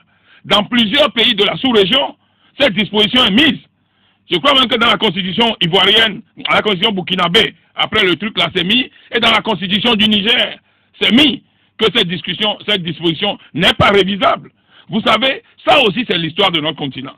C'est parce que dans notre continent, des gens sont habitués à réviser des constitutions pour s'asseoir au pouvoir. Certains comme Tandian Mamadou ont révisé la constitution et se sont donné un mandat de 3 ans. Alors qu'il y a 3 ans, nulle part. C'est pour ça qu'après Tandian Mamadou, les Nigériens ont dû mettre ça dans leur constitution. Mais vous vous souvenez de toutes les arguties et incongruités que les dictatures africaines, surtout de la CEDEAO, avaient faites avant qu'on aborde ces terres-là? Vous vous souvenez que Tandian Mamadou, qui n'avait pas le droit de dissoudre la Cour constitutionnelle, alors il avait le droit de nommer les membres, mais il n'a pas le droit de dissoudre. Il prend, je crois, 7 ou 9 décrets successifs, il démet chacun des membres, et puis à la fin, mais vous imaginez cette de toute façon, cela lui avait valu un coup d'État de l'armée. C'est pour éviter ce genre de coup d'État, etc., que les gens mettent ces genres de verrous dans notre constitution. Oui, maintenant, si on dit que le texte ne peut plus être révisé, alors est-ce qu'on ne ravit pas le pouvoir, la souveraineté dévolue au peuple? Mais dans les pays où c'est mis. Puisque c'est le référendum qui parfois aide à dans les modifier pays où c'est mis. Oui. Alors pourquoi eux n'ont pas dit pourquoi leur pays marche mieux que nous? Mais voilà la question qu'il faut poser aux ministres. C'est-à-dire que vous n'arrivez pas, je ne sais pas parce qu'ils sont des ministres, quelquefois vous n'arrivez pas à leur poser les bonnes questions. Non, mais c'est que vous n'êtes pas sur la bonne trajectoire, s'il vous plaît. Mais si les gens là dansent devant vos nez comme ça, c'est que vous n'arrivez pas à leur poser les bonnes questions quelquefois. Ah bon? Vous hésitez à leur poser donc vous voudrez montrer le travail aux journalistes? Non, mais c'est pas ce que je dis. Alors, je dis tout simplement qu'il y a une dimension. Citons ce débat. Il y a une dimension que les journalistes doivent prendre. Vous ne me ferez pas dire, vous m'avez invité pour que je puisse parler. Bien. Et ce n'est pas normal que vous veniez nous poser un certain nombre de questions qui sont évidentes. Quelquefois, nous avons l'impression que vous contournez l'évidence. Et ce n'est pas bon. On a le droit de vous le dire. Parce que nous sommes tous ensemble entre Togolais. Voilà. Mais n'obligez pas les journalistes à vouloir poser les questions que vous voudriez, bien sûr, ou ce qui vous plaira forcément. Je n'oblige pas. Oui. Alors, parce monsieur Kissi, maintenant. Les porte-parole de certains ministres. Non, accusez ici les journalistes, nous ne serons pas d'accord avec vous, s'il vous plaît, monsieur Kissi. Je dis certains. C'est vous qui voulez m'amener sur ce débat-là. Alors, monsieur Kissi, le ministre a révélé aussi, a soulevé, c'est pas révélé, mais a soulevé quand même que au niveau de l'article 100 et 101, il n'y a pas de compatibilité par rapport au test proposé par l'expert. Mais je suis désolé, Joachim. Où est l'incompatibilité? Oui, il a dit ils sont élus pour 6 ans. Maintenant, l'article 101 dit que le président de l'Assemblée de la Cour constitutionnelle est nommé pour un mandat de 7 ans. Non. Et c'est là il dit qu'il n'a pas pris le temps de pouvoir étudier le... Non, mais l'expert a mis dans l'article 100 que les membres de la Cour, donc le président compris, sont élus pour un mandat de 6 ans. Alors, vous savez, quand on fait ce genre de texte-là, quand il peut y avoir des dispositions contraires, mais toutes les dispositions sont prises en compte, lorsqu'on le vote, on met toutes dispositions contraires aux présentes dispositions sont abrogées. Et alors, nous avons un tableau d'amendement. Et dans cet amendement-là, vous abrogez les dispositions. Pour vous donner la preuve, quand vous prenez leur propre constitution, la tripatouillée, prenez la tripatouillée, vous allez voir article 151. C'est mis abrogé. Pourquoi c'est mis abrogé? Parce qu'on a voté d'autres dispositions qui sont contraires à ça et que cette disposition ne peut plus valoir. Dans le tableau d'amendement à l'Assemblée nationale, on a mis abrogé et lorsque la reprographie doit faire le travail, on a mis abrogé dedans. Si on est devant la télé, je vais le montrer aux Togolais. Alors, à partir du moment où les compétences du président de la Cour constitutionnelle est mise quelque part, soit c'est une mise en forme que nous allons faire à l'Assemblée, on accepte cette disposition, mais on le fait balancer vers l'article 101. Ou bien on le garde dans l'article 100, comme cette disposition est déjà renvoyée dans l'article 100, alors nous, dans le tableau d'amendement, nous indiquons que l'article 101 est abrogé. Donc il y a cette disposition-là. Donc ce que le gouvernement dit là, franchement, c'est pour vous manipuler, quoi. Alors, pas nous manipuler, non. Un dernier élément que vous avez... Selon le rapport produit par la commission de loi à l'Assemblée nationale, il a été pris en compte, nul ne peut faire plus de 2 mandats. Ils ont mentionné cela là-dedans. Et ils ont aussi harmonisé articles 101 et 102. Est-ce que cela vous suffit pour que le texte soit finalement adopté? Ils n'ont même pas harmonisé d'articles 101 et 102. Je vous dis que ce qui s'est passé, l'article 102 n'a rien à voir. C'est l'article 100 et 101. Ce qui est passé entre l'article 100 et l'article 101, c'est juste une mise en forme. Ce n'est même pas une question de droit. Donc quittons ça. La mise en forme, c'est facile à faire à l'Assemblée nationale. Et la reprographie, c'est facile à faire. Alors, dans l'article 59, ils ont dit que la disposition que l'expert a mentionnée, qu'ils l'ont maintenue. Joachim, je vous dis... Nul ne peut faire plus de 2 mandats. Je vous dis, c'est faux. Je ne vais pas dire, ils mentent, comme eux, ils ont l'habitude de dire que c'est une aberration juridique. Moi, je dis tout simplement, c'est faux. Parce que l'expert dit, nul ne peut exercer plus de 2 mandats ou proroger le mandat pour quelque motif que ce soit. Ils ont enlevé ces 2 parties-là. C'est ça qu'ils ne veulent pas dire au peuple. Voilà un peu. C'est pour ça que je dis, je ne vais pas dire, ils sont en train de mentir. Je vais être gentil, catholique, et je vais dire tout simplement que c'est faux. Dernier élément. Oui. Il a parlé du Sénat. Il estime que c'est parce que l'expert considère qu'on n'a jamais mis en place le Sénat que les 2 qu'on pensait que le Sénat devait mettre en place, que l'expert n'a plus retenu ça. Il faut dire d'abord que la Constitution de 1992 a mis 7 et non 9. L'expert sait sciemment, l'expert a mis 7 et non 9. Mais si eux, ils veulent ramener à 9, l'argument qu'ils ont pris pour ramener à 9 là, franchement, Joachim, quelquefois, quand vous voulez manœuvrer, vous voulez faire de la magouille, vous tombez dans une chose qui ne vous ressemble pas, comme on dit chez nous, qui ne vous ressemble pas. Parce que quand on dit une institution est composée de 9 membres, ça veut dire que à partir du moment où la Constitution le dit comme ça, avant que l'institution ne soit mise en place, ne soit assise, il doit y avoir les 9 membres. C'est-à-dire que cette disposition doit être respectée avant qu'on ne voit d'autres. Le respect de la disposition, la Cour constitutionnelle est composée de 9 membres veut dire que le jour où vous mettez la Cour constitutionnelle en place, les 9 membres doivent venir. Et le texte, l'article 155 dit, depuis que quand le Sénat n'est pas là, c'est l'Assemblée nationale qui est un parlement. Le Sénat n'est qu'une partie d'un parlement bicaméral. Mais ça, c'est l'histoire, ce n'est même pas le droit. À partir du moment où une partie n'est pas là, l'autre partie fait. Ça a été mis. Alors, pourquoi enlever cette disposition pour mettre maintenant que, alors que vous dites que la Cour constitutionnelle est composée de 9 membres, que si le Sénat n'est pas en place, ils ne nomment pas 7 membres, et même dans la nomination, dans la mise en place de la Cour constitutionnelle, elle se retrouve à 7. Voilà. Ça, ce n'est pas une aberration. Au regard de tout ça, qu'est-ce qui sera la prochaine étape? Puisque Mme Kaye Lawson de Souza a dit tout à l'heure qu'ils iront aux élections, ils vont obtenir les 4/5 et opérer eux seuls au niveau de unir les réformes à l'Assemblée nationale. Oui, mais si le peuple les laisse faire, ils n'ont qu'à aller. Si le peuple les laisse faire, ils n'ont qu'à aller. Vous savez, moi, il y a déjà 5 mois que des amis députés unirent en blaguant et en parlant des élections, alors que nous disons que la C14 va avoir la majorité. C'est ce que moi je leur disais, que la C14 va avoir la majorité, on va les accepter, on va rester dans ce pays ensemble. Ils me répondaient qu'eux, ils allaient avoir les 4/5. Je ne pouvais pas, il y a 5 mois. Je ne pouvais pas imaginer qu'en disant ça, c'est parce qu'ils avaient envie d'organiser un coup de force unilatéral électoral pour se donner 4/5 vraiment, pour aller changer la Constitution seule. J'étais loin, c'est-à-dire que dans mes songes même, ça ne pouvait pas venir. Mais finalement, c'est ce qu'ils sont en train de faire.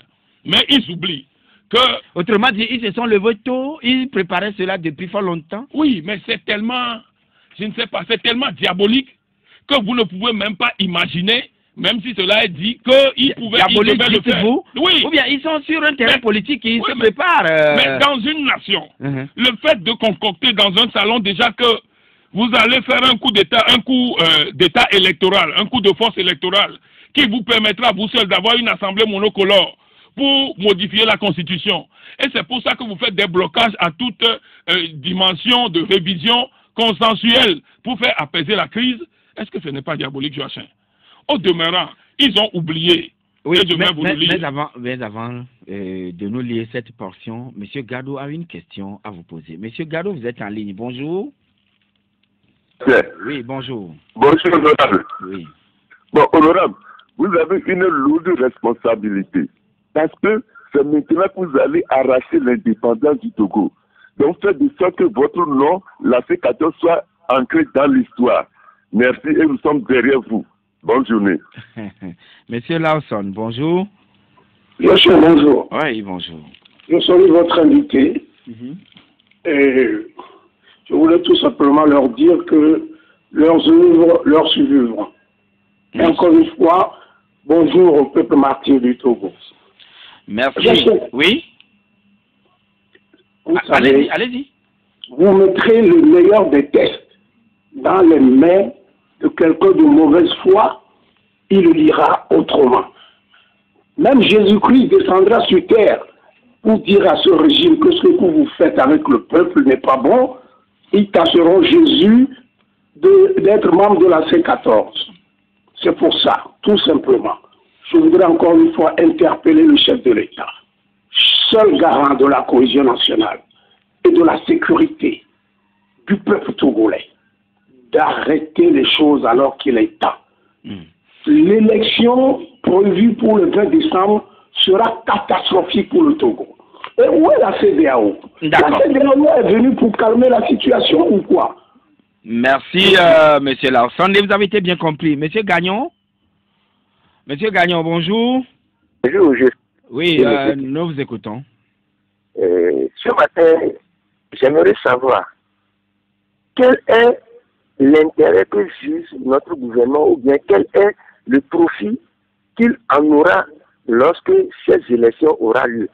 Parce que malgré tout ce que la société civile dit, tout ce que la CEDEAO dit, il tient toujours à ce que ce scrutin soit fait.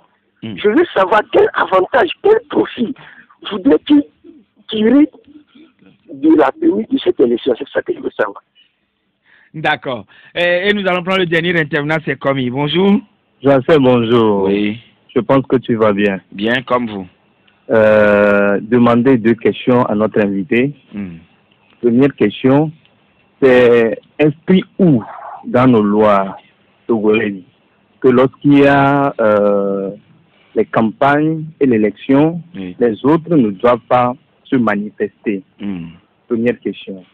Deuxième question, quelle est cette culture de notre gouvernement de ne pas accepter les débats contradictoires? Et chaque fois, on ne les reçoit pas dans les radios. À qui ils font exactement leur compte-rendu? À quel peuple ils font leur compte-rendu? Oui, merci. Monsieur Kissi, le gouvernement fait le débat contradictoire et comment rendit-il compte au peuple? Oui, mais naturellement, je crois que ça aussi, les médias doivent pouvoir faire le travail. Comme on est dans une... De toutes les façons, nous y attelons. Comme on est dans un processus de dialogue, pour savoir vraiment les vérités, il faut qu'il y ait un débat. Parce que moi, je peux venir ici répéter ce que vous voulez. Et puis eux aussi vont aller ailleurs pour répéter. Regardez un élément aussi symbolique. Ils sont allés à l'Assemblée le 30 novembre pour adopter eux-mêmes aux 2/3, parce qu'ils ont 62 députés, alors que les 2/3 c'est 61, pour adopter leur constitution et l'envoyer au référendum. Et ils sont allés.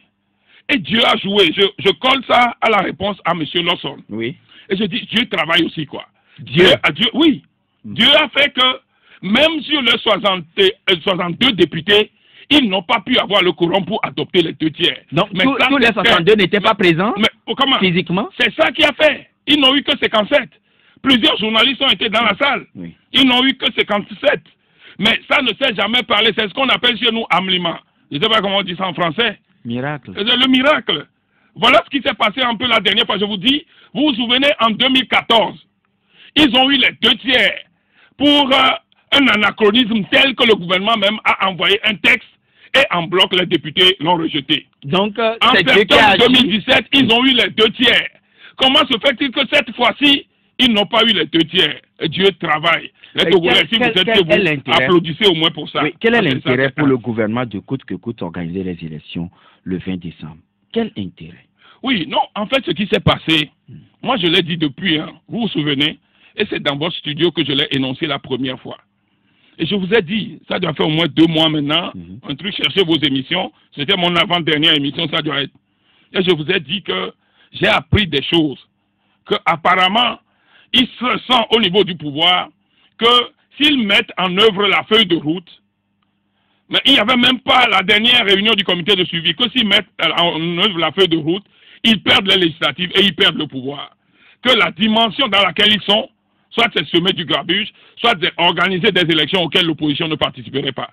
Donc je crois que finalement, c'est cette option qu'ils ont choisie. Et c'est cette option avec laquelle ils sont en train d'avancer.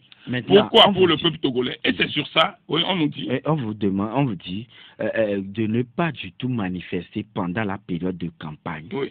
Est-ce que c'est la raison pour laquelle vous prévoyez plutôt un Togo mort demain? Non, on ne va pas s'arrêter au Togo mort. Hein. Le Togo mort, c'est juste une stratégie de pause pour préparer les stratégies que nous allons avancer dans le futur. C'est ça que nous faisons demain. Le Togo mort, c'est ça. Ça nous donne nous-mêmes, les leaders, le truc de nous reposer et de préparer les stratégies avec lesquelles nous allons avancer. Parce que pour nous, il n'est pas question, et je le répète, je le dis à dessein, il n'est pas question que nous acceptons qu'un pouvoir qui organise un coup de force électoral puisse se donner le droit d'organiser des manifestations publiques. Et nous qui demandons le respect de la feuille de route, qu'ils nous interdisent de manifester. Il n'est pas question, nous ne l'accepterons aujourd'hui, nous ne l'accepterons pas demain. Et vous trouverez le général Yark sur votre chemin. Le peuple est prêt. Il a dit. Le peuple est prêt. De toutes les façons, même quand le peuple est dans son droit, on le martyrise, on l'opprime. Vous vous souvenez du petit Jojo qui a été enterré? Alors, est-ce que c'est une histoire qu'on va vous réciter? Un incident failli se reproduit encore au même lieu le samedi dernier. Le samedi dernier, oui, mais Dieu merci, la manifestation est autorisée, mais on a tiré des gaz sur des gens. Et on va te raconter ce qui se passe à ton époque. Et c'est pour ça que moi je dis, de toutes les façons, entre nous et eux, et la feuille de route, et la Constitution nous donne le droit d'agir, parce que l'article 150 dit, en cas de coup d'État, ou de coup de force quelconque, que ce soit un coup de force électoral, que ce soit un coup de force constitutionnel, tout membre du gouvernement ou de l'Assemblée nationale a le droit et le devoir de faire appel à tous les moyens pour rétablir la légitimité constitutionnelle. La légitimité constitutionnelle. Le deuxième alinéa dit, dans ces circonstances, pour tout Togolais, désobéir et s'organiser pour faire échec à l'autorité illégitime constitue le plus sacré des droits et le plus impératif des devoirs. Ça veut dire que même s'ils organisent ce coup de force et qu'ils arrivent à l'organiser, eux-mêmes ils se lèvent le 20 pour aller proclamer un résultat, s'organiser pour désobéir à ce qu'ils vont mettre en place après le coup de force là, c'est le droit et le devoir sacré de tous les Togolais. Oui, mais monsieur Kissi, vous n'avez pas lu le troisième alinéa qui dit « Tout renversement du régime constitutionnel est considéré comme un crime imprescriptible contre la nation sanctionné conformément aux lois de la République. » Exactement. La troisième disposition. Exactement, ça se mais colle vous ne l'avez pas lu. Ça se colle bien. C'est parce que nous sommes dans un régime constitutionnel ici et qu'eux, ils sont dans la dimension de coup de force. Je dis, jusqu'à présent, nous respectons tout. Voilà. Mais si le coup de force se perpétue, ça veut dire que ça change de cap. Et la Constitution dit à la population ce qu'elle doit faire. Entre-temps, il vous a été dit que les populations sont fatiguées de vous. Est-ce que les manifestations de ces derniers jours vous ont galvanisé ou bien peut-être démontré le contraire? Mais vous avez vu, le samedi parle de lui-même. Alors. Donc, mardi, nous nous organisons un Togo mort. Et c'est pour ça qu'aujourd'hui, nous avons donné aux gens pour aller faire leurs emplettes, aller prendre leur argent au marché, etc. C'est les commerçants qui nous l'ont demandé. Et puis, ils se préparent pour le Togo mort de demain. Ça ne va pas s'arrêter là. Après le Togo mort là, nous leur dirons, si eux, ils décident de faire campagne, le plan que nous aussi nous mettons en place, nous aussi on le dira. Nous sommes à la fin de l'émission, mais monsieur Kissi s'en détourne, si raisonnablement, on doit reporter le scrutin tel que vous le souhaitez. Pour combien de temps, selon vous? C'est les tâches qui doivent le déterminer. Joachim, il faut que nous revenions à vous en tant que politique pour mettre les tâches avec les délais imprescriptibles. Quelqu'un de très intelligent, de très sage vous a déjà dit qu'il ne faut pas faire de fétichisme de date. Même en parlant de cette question, à leur réunion à la CEDEAO, ils avaient en tête qu'il ne faut pas faire de fétichisme de date. La preuve, c'est que le 30 novembre, ils n'ont pas pu faire les réformes. Merci. Alors, merci, monsieur Kissi Jean, d'être venu chez nous. c'est moi qui vous remercie. Voilà, c'est fini. Mesdames et messieurs, pour aujourd'hui, merci à tous qui nous avez reçus chez vous sur la 96.3. Audi Actu, deuxième rendez-vous, ce serait pour le compte de demain. Si Dieu nous prête toujours vie, il nous donnera toujours cette chance de jouir toujours de la bonne et parfaite santé. Tout à l'heure, après moi, Jacob Ahama et Nessie Nakogo vont vous retrouver pour le journal à Neve. N'oubliez pas, à 13h, nous sommes là, tout comme à 18h. Coucou le Parisien, merci pour l'accompagnement technique. Alors, merci également à nos amis de la Gazette du Togo.com et bonne journée à toutes et à tous. Mais n'oubliez pas, demain, ce sera l'ouverture de la campagne électorale et Victoire FM sera toujours rendez-vous pour vous aider à comprendre ce que les uns et les autres vont donc présenter aux populations togolaises pour les solliciter à les voter en temps opportun. Merci d'avoir regardé la vidéo, abonne-toi et partage la vidéo sur les réseaux sociaux, Facebook et WhatsApp.